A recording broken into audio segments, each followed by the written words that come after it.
तो देखिए प्रत्यय उपसर्ग उल्टा होता है। उपसर्ग क्या होता था, कोई भी शब्द के पहले जुड़ता था, लेकिन ये जो है प्रत्यय वह शब्दांश है जो किसी धातु या अन्य शब्द के का अंत में जुड़ता है। उपसर्ग क्या होता है, पहले जुड़ा रहता था, लेकिन ये क्या जुड़ेगा, अंत में जुड़ेगा।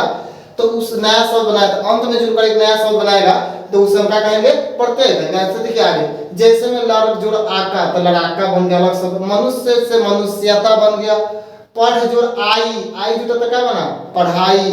पठ जोड़ त्वा, तो पठित्वा। वैसे ही प्रत्यय के दो भेद होते हैं, क्या वो, एक कृत प्रत्यय और तद्धित प्रत्यय। कौन कौन सा, ध्यान दीजिए फिर से, कृत प्रत्यय और तद्धित प्रत्यय।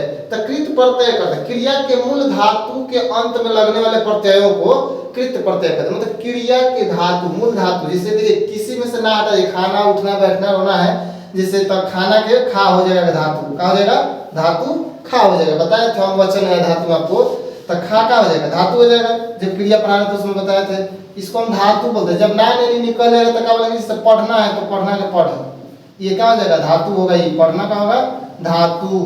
ये ना हटा दीजिए इसमें से, जैसे सोना के तो सो हो जाए, तो ये क्या हो जाएगा, धातु।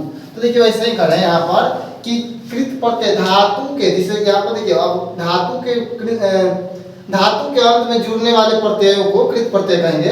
तो उसमें इनके मेल से बने शब्द को कृंदत कहते हैं। कहते हैं, कृंदत कहते हैं। जैसे वया, तव्य, जैसे में ये सब कृत प्रत्यय कौन कहते हैं, एक आना, आ, अनिये, या, आउ, आका, ये सब जोड़कर नए नए शब्द बनाएंगे। देखिए कैसे बनाएंगे, जैसे कि यहाँ पर खेवैया, कर्तव्य, तव्य प्रत्यय में से क्या बनेगा, कर्तव्य, ये हो जाएगा। कितनी है तो भक्ति, शक्ति, जो भी लगाए, शक्ति भक्ति, आ रहा है ना, वेदना, उसके बाद से इच्छा, आवता, अदर्शनीय, दर्शनीय, टिकाऊ, खिलाड़ी, देखिए आ रहा है ना तुम्हें।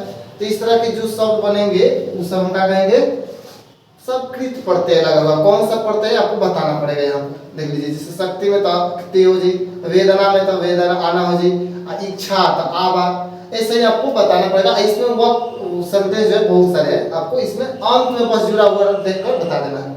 ये हम लिख दें यहाँ पर।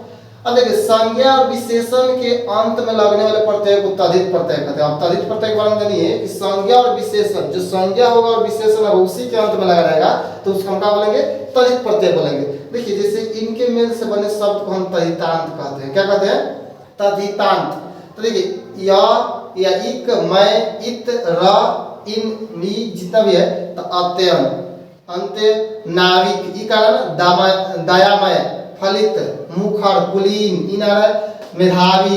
इस तरह से जो अंत में जुड़े रहेंगे वो सब क्या होंगे, प्रत्यय होंगे। राष्ट्रीय, लघुत्व, गौरव, कटीला, झगड़ालू, इस तरह अंत में देखिए सवाल है ना, झगड़ालू, तो अंत में जो जुड़े रहेंगे वो क्या होते हैं, प्रत्यय होते हैं। आपको प्रत्यय चुनकर लिख देना है ऑब्जेक्टिव में, जब ऑब्जेक्टिव आता है तो। और ये जो उपसर्ग और प्रत्यय से आपको क्वेश्चंस पूछता है ऑब्जेक्टिव का, ध्यान रखिएगा।